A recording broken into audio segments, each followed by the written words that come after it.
তোমাকে কত দিন পর দেখেছি, কত রাত কত ভোর জেগেছি। দেখো আকাশ জুড়ে বৃষ্টি নামছে,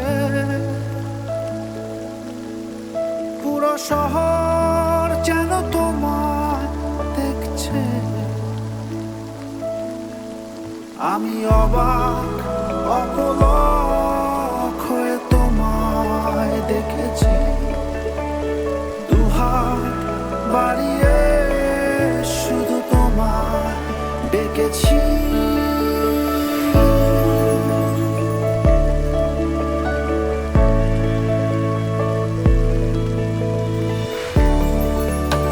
হৃদয় জুড়ে জমে আছে কত না বলা কথা,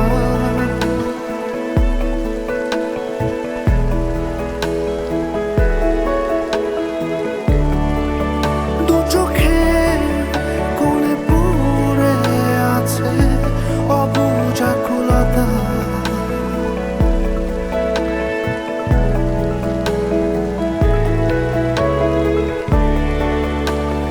মেখে মেখে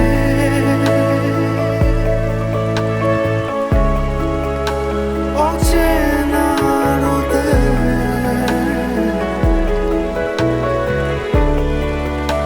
তোমায় দেখে যা, তোমায় খুঁজে যা, নীরবে তোমাকে কত দিন পর দেখেছি।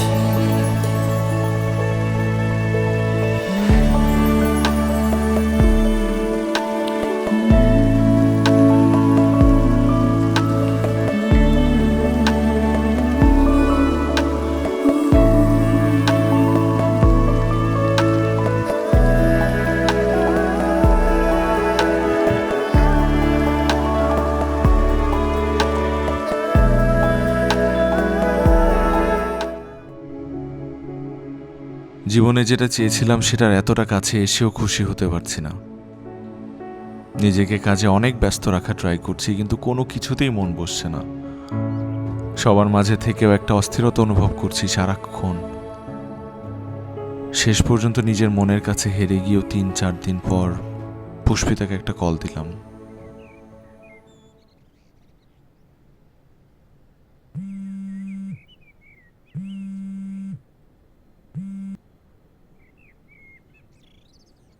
Hello, hello.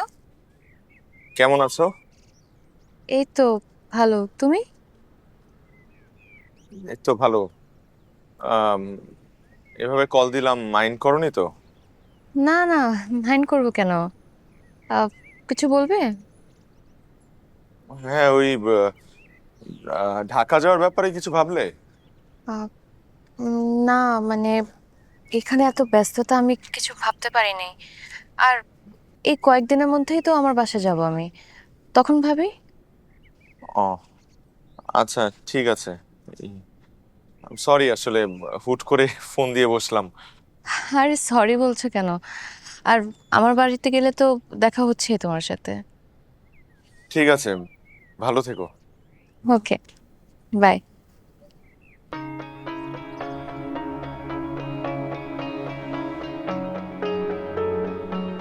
হঠাৎ করে সবকিছু কেমন যেন ওলটপালট হয়ে গেল। কেউ যেন স্বপ্ন থেকে আমাকে জাগিয়ে দিল। হাজার চেষ্টা করেও পুষ্পিতাকে মাথা আর মন কোনোটা থেকেই সরাতে পারছি না।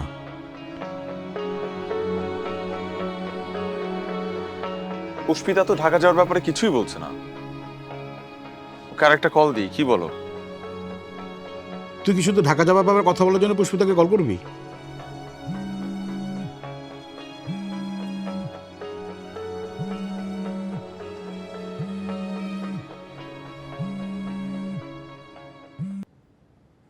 হ্যালো শুভ্র। হ্যালো। হ্যাঁ, বলো তো, এত রাতে? না, তুমি কি বাসায় আসছো? না, এখনো না। কেন? তুমি তো ঢাকা যাওয়ার ব্যাপারে কিছুই বলছো না। আমি আমি তো বললাম আমি আমার বাসায় যাওয়ার পর তোমাকে জানাচ্ছি। আচ্ছা ঠিক আছে। আর শুভ একটু শোনো, বুঝোই তো মানে এটা তো আমার বাড়ি না, একটু প্রবলেম আছে। তুমি এত রাতের দিকে কল দিও না, ঠিক আছে? আর বাসা যাওয়ার পর আমি নিজেই তোমাকে কল করব, আমরা দেখা করব। ও না না, সরি সরি, আমি বুঝতে পেরেছি, আর হবে না। It's okay, by.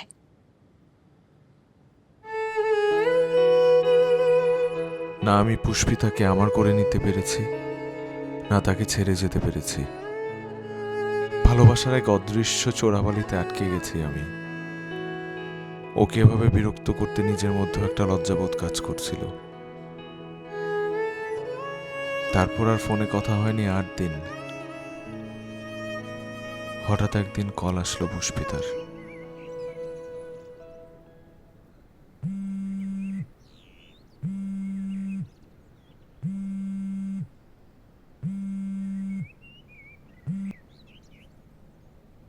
Hello. Hello, কেমন আছো? আমি ভালো আছি, তুমি? এই তো ভালো। আমি আমার বাসায় আসছিলাম, কাল দেখা করতে পারবো? কাল?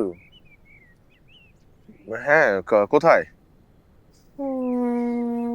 তুমি বলো। সিআরভিতে, যেখানে আমাদের প্রথম দেখা হয়েছিল। ঠিক আছে, 11টায়। ঠিক আছে। ঠিক আছে, বাই।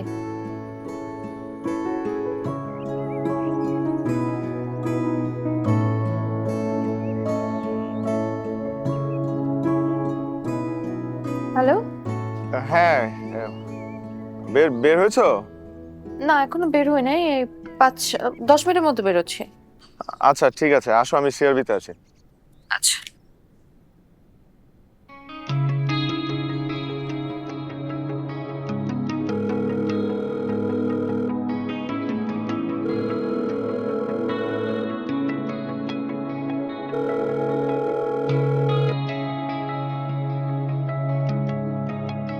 নম্বরটিতে এই মুহূর্তে সংযোগ দেওয়া সম্ভব হচ্ছে না।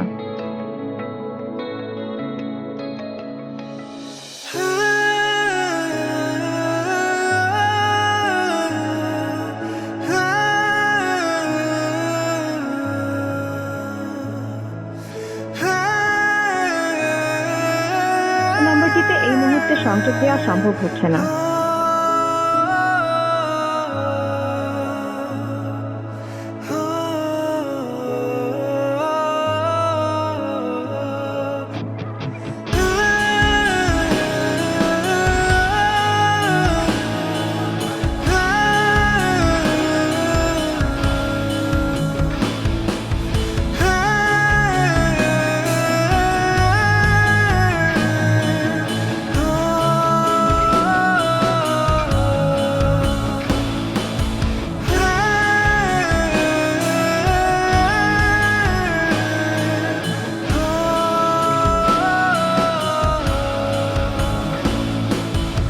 পুষ্পিতার নাম্বারটা আসলে বন্ধ, আমিও যোগাযোগ করতে পারছি না। যতদূর শুনলাম ওর হাজবেন্ড সহ ঢাকায় শিফট হয়ে যাচ্ছে। পুষ্পিতাকে পাওয়ার অনেক আকাঙ্ক্ষা নিয়েও দূরে সরে যেতে হলো আমাকে। জানি না আমাদের কেন দেখা হয়েছিল। যদি সারা জীবন একসাথে থাকতেই না পারলাম, ক্ষণিকের মায়া জন্মানোর জন্য কেন এসেছিল সে? এই প্রশ্নের উত্তর সারা জীবন খুঁজে বেড়াবো আমি। সত্যি বলতে আমি তার মধ্যে হারিয়ে গিয়েছিলাম, আর এখন আমি তাকেই হারিয়ে ফেলেছি। তোমাকে যদি মনে পড়ে, মনের কি দোষ? বারবার চেয়েও যদি ভুলতে না পারি, স্মৃতির কি দোষ? ভেবে যাই প্রতিদিন দেখা হবে স্বপ্নেতে, কিন্তু যদি ঘুমই না আসে, আমার কি দোষ? প্রেমের মধ্যে না পাওয়াটাই প্রেমকে অমর করে তোলে। পেয়ে গেলে সেটা কেউ মনে রাখে না। আর এই না পাওয়ার কষ্ট থেকেই বিভিন্ন প্রেম, কবিতা, উপন্যাসের জন্ম হয়। আপনি কষ্ট পেয়েছেন? পেয়েছি। এই কষ্টগুলো কি কখনো ভোলা যায়? যার সাথে আপনি আপনার জীবনের সমস্ত স্বপ্ন দেখে ফেলেছেন, তাকে ভুলতে সময় তো লাগে।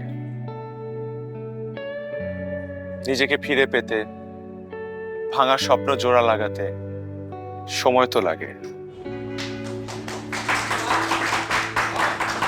আচ্ছা বলেন তো, আপনি ভুলতে পেরেছেন? আমি তো ভুলতে চাইনি কখনো, কারণ ওই কষ্টটাই মানুষটা আর আমার স্মৃতির মধ্যে শেষ সংযোগস্থল।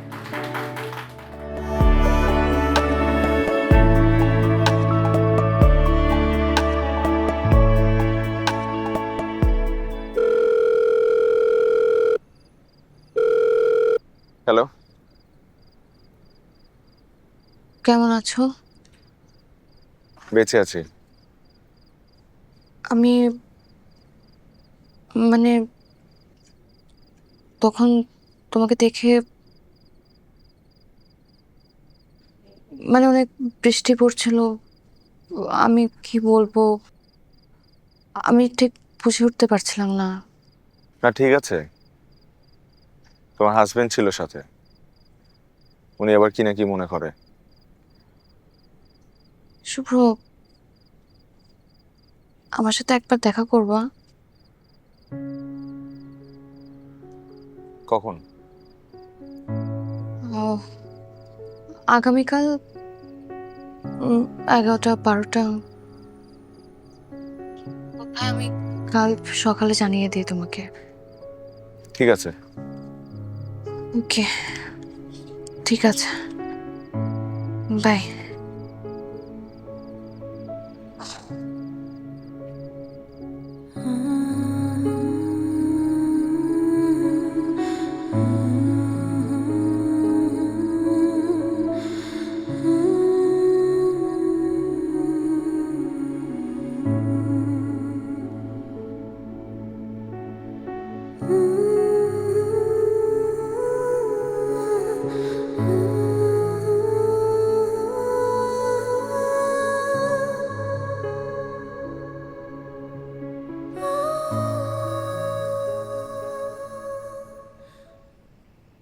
তুমি অনেক চুপচাপ হয়ে গেছো।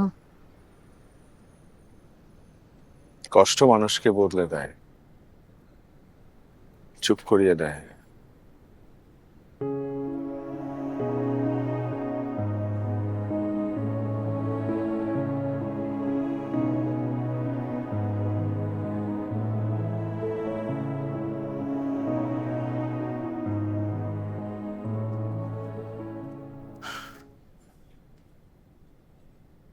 কেমন আছো তুমি?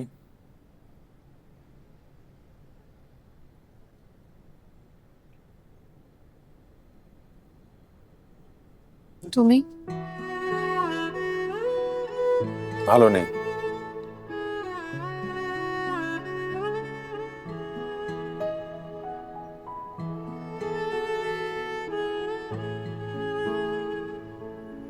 তোমার অভিনয় কেমন যাচ্ছে? ছেড়ে দিয়েছে। কিছু স্বপ্ন একটা নির্দিষ্ট মানুষকে ঘিরে আবর্তিত হয়। মানুষটা চলে যাওয়ার সাথে সাথে স্বপ্নগুলো শেষ হয়ে যায়।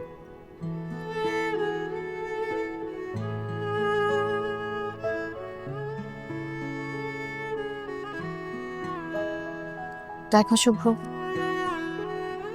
অতীত কখনো ফিরে আসে না, তাই সবকিছু ভুলে এগিয়ে যাওয়াই ভালো। কেন আসোনি সেদিন তুমি? হ্যাঁ, আমি সকাল থেকে সন্ধ্যা পর্যন্ত তোমার জন্য বসেছিলাম। আমি আসতে চেয়েছিলাম, আমি আসিনি তোমার আর আমার ভালোর জন্য। আমার ভালোর জন্য?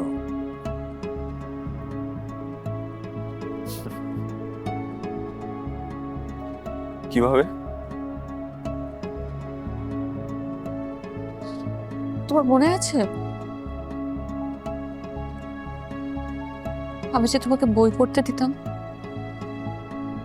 আর বই পড়া শেষে তুমি আমাকে সেগুলো ফেরত দিয়ে দিতে?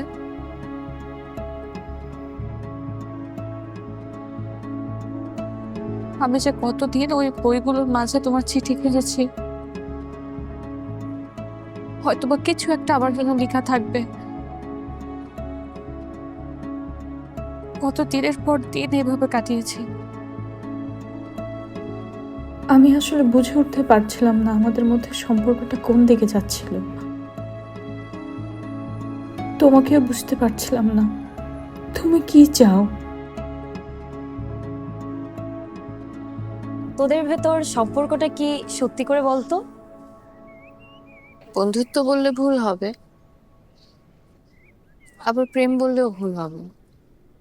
আসলে বন্ধুত্ব আর প্রেমের মাঝে যে সম্পর্কটা হয় সেটা নাম আমার জানা নেই, কিন্তু অনুভূতিগুলো অদ্ভুত।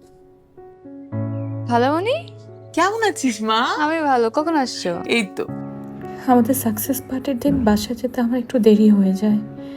বাসায় গিয়ে দেখি খালামণিরা বেড়াতে এসেছিল। আমি আমি ব্যাগটা রুমে রেখে তাদেরকে জয়েন করি। খালামণি একটা বিয়ের প্রস্তাব নিয়ে আসে, তাদেরই রিলেটিভ। বাসায় সবার অনেক পছন্দ হয়েছিল ওই ছেলেটাকে, কিন্তু আমি যে তাদেরকে না করব আমি কোনো কারণ খুঁজে পাচ্ছিলাম না। মারে, তোর কি কারোর সাথে সম্পর্ক আছে? আমাদেরকে বল। না, ওরকম কিছু নাই। মা, যতদূর শুনতেছি পাত্র খুবই ভালো। তারা একটু তাড়াহুড়া করতেছে, মানে ওই ছেলের ভাই, ছোট ভাই সে বিদেশে যাবে, সেই কারণে তারা চাচ্ছে যে তাড়াতাড়ি হয়ে যাক আর কি। তোর আপত্তি যদি না থাকে তুই রাজি হয়ে যা। এত কিছুর মধ্যে বইটা ব্যাগ থেকে বের করা হয়নি আমার সেদিন। এই যে তোমার সাথে বের হওয়ার জন্য যখন আমি রেডি হচ্ছিলাম। তুই কি বাইরে যাবি? হ্যাঁ, একটু বের হচ্ছি। বের হচ্ছিস, খুব ভালো কথা। ঘরের এই অবস্থা কেন? একটু গুছিয়ে রাখ। হ্যাঁ, সব ঠিক করে বের হব।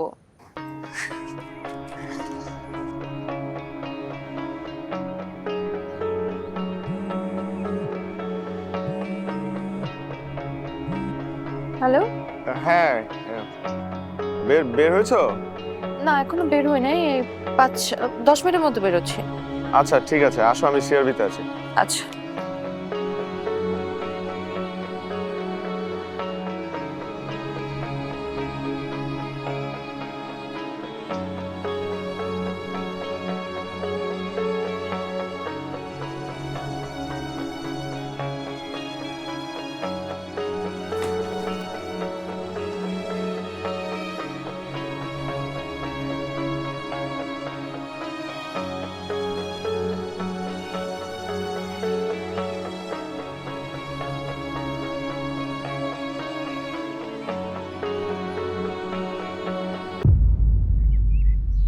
পুষ্পিতা, অনেক সাহস নিয়ে তোমাকে এই চিঠিটা লিখছি। গত 3 মাসে মনের ভেতরে জমে থাকা কথাগুলো আজ বলতে চাই তোমাকে। তোমার মনে আছে আমাদের প্রথম দেখা? তোমাকে দেখার প্রথম দিনটা আমি কখনো ভুলতে পারবো না। তোমার চোখের যে নেশা সেদিন আমার লেগেছিল তা 1000 বছরেও কাটবে না। তোমার চোখ, তোমার হাসি,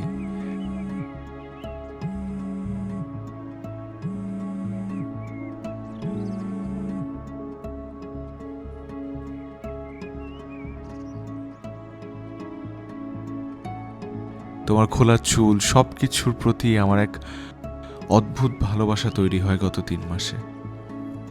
কখনো আমার চোখে তোমাকে দেখাতে পারলে তুমি বুঝতে পারতে কতটা স্পেশাল তুমি আমার জন্য। কত স্বপ্ন বুনেছি তোমাকে নিয়ে। একসাথে আমরা অনেক দূর যাব দুজনে। তুমি আমার কাছে একটা স্বপ্নের মতো, যে স্বপ্ন থেকে আমি কখনো জাগতে চাই না,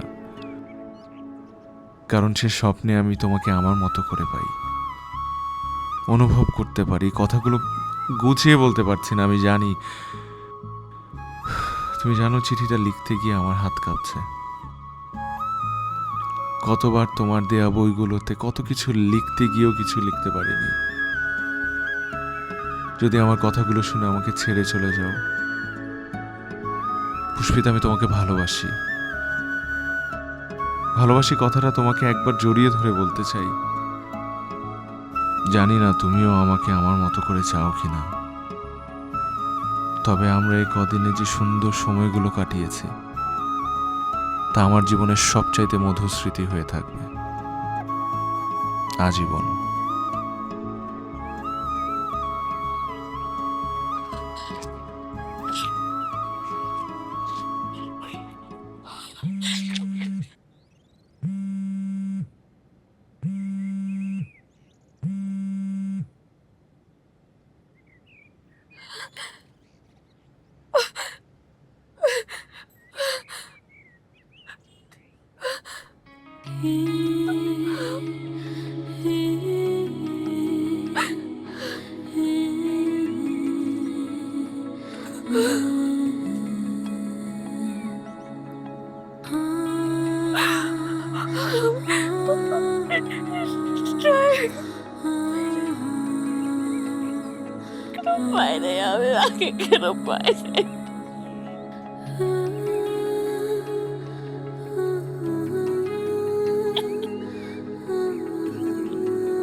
হ্যালো,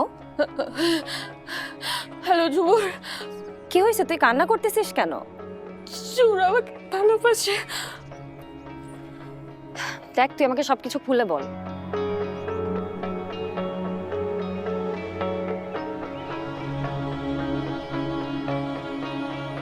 দেখ, তুই যদি এখন ওর সাথে দেখা করতে যাস, তুই নিজেকে কন্ট্রোল করতে পারবি না। 3টা জীবন নষ্ট হয়ে যাবে। কিন্তু এখন আমি কি করবো দোস্ত? তুই যদি সবার ভালো চাস, দেন ওর সাথে সব ধরনের যোগাযোগ বন্ধ করে দে। আমাকে ফোন দিয়ে যাচ্ছে একটার পর একটা, একটু পর ওর সাথে আবার দেখা করার কথা। নাম্বারটা আপাতত বন্ধ রাখ, আমি আসতেছি।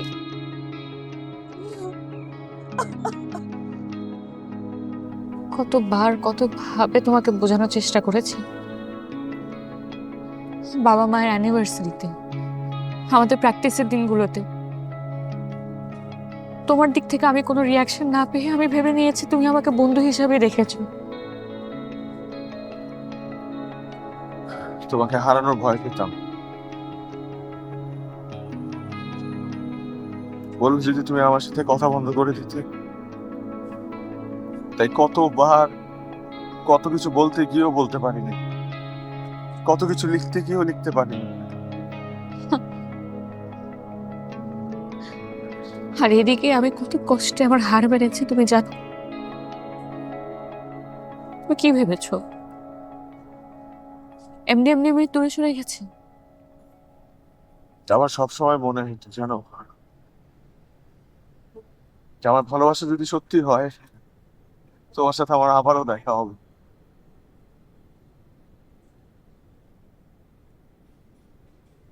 কিন্তু আজ মনে হচ্ছে যে তোমার সাথে আমার দেখা না হলেই ভালো হতো।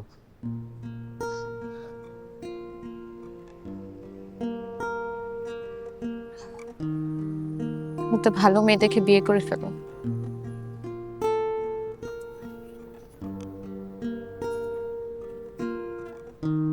তোমার পর আর কাউকে ভালো লাগেনি, কখনো লাগবেও না।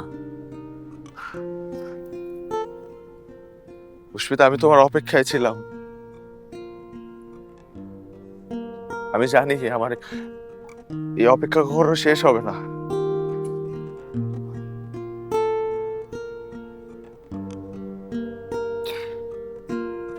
শুভ্র,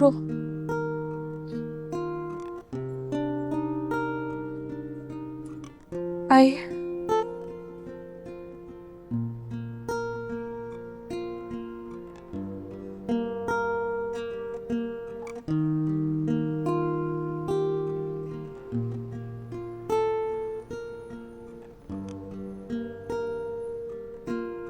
I have to leave.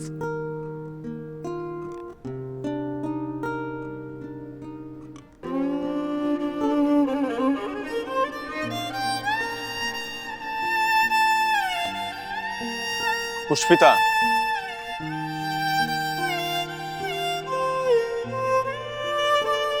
তুমি আবার হলে কি বা ক্ষতি হতো?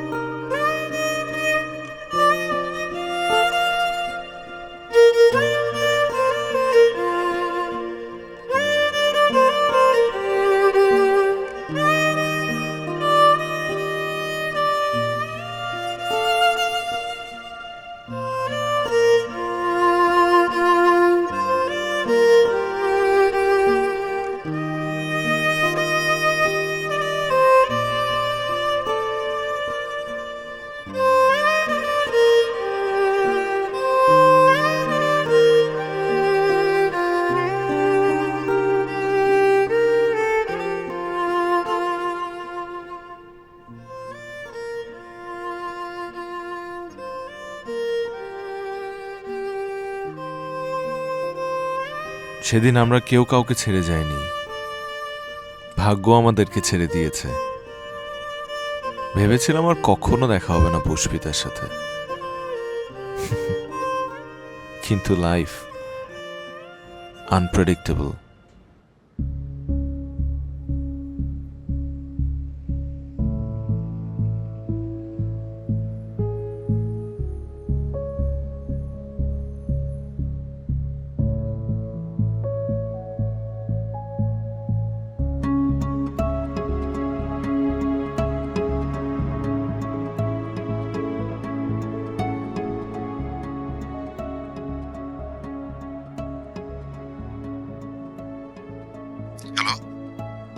হ্যালো, এটা শিখা প্রকাশন?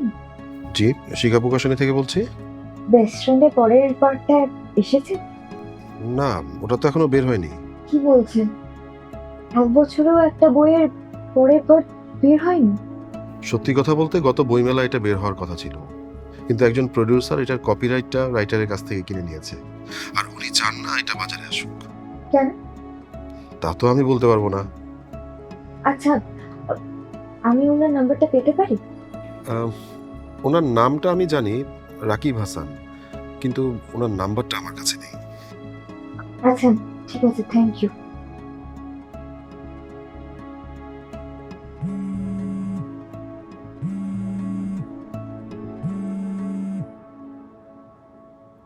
হ্যালো, হ্যালো, রাকিব ভাই বলছেন? বলছি। আপনি কে বলছেন? আমি অভিনেত্রী অনন্যা বলছি। কেমন আছেন? ভালো। আপনার কাছে একটা ফেভার চাইছি। বলেন না। আমি শিখা প্রকাশনী থেকে শুনলাম আপনি নাকি বেস্ট ফ্রেন্ডের পরের পার্টটার কপিরাইট কিনে নিয়েছেন। আমি বইটা পড়তে চাই। Best friend? আমি তো আসলে অনেক বইয়ের কপিরাইটে কিনি, ঠিক মনে করতে পারছি না। আপনি ছাড়া আর কেউ হেল্প করতে পারবে না। আপনি তো জানেন শুভ্র রহমান নিখোঁজ। আচ্ছা, আমি মনে করার ট্রাই করছি। যদি আমার কাছে থেকে থাকে আমি আপনাকে দেব। প্লিজ। ঠিক আছে, রাখি। ধন্যবাদ। আল্লাহ হাফেজ।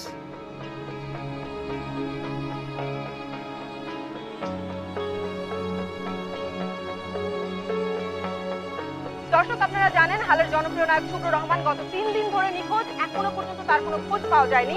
এই মাত্র প্রেস কনফারেন্স শেষ করে বের হচ্ছে তার সহ অভিনেত্রী নায়িকা পুষ্পিতা জাহান। আমরা এখন তার সাথে কথা বলার চেষ্টা করবো, আমাদের সঙ্গে থাকুন। হ্যালো আপু, আপু আপু গত 3 দিন ধরে শুভ্র রহমানকে খুঁজে পাওয়া যাচ্ছে না, এ ব্যাপারে আপনি কিছু বলেন। আমরা সবাই খুঁজছি, পুলিশও চেষ্টা করছে, আপনারা একটু কোঅপারেট করুন। অনেকেই বলছে আপনার সাথে শুভ্র রহমানের সম্পর্ক ছিল, তার নিখোঁজ হওয়ার পেছনে এটাও একটা কারণ হতে পারে।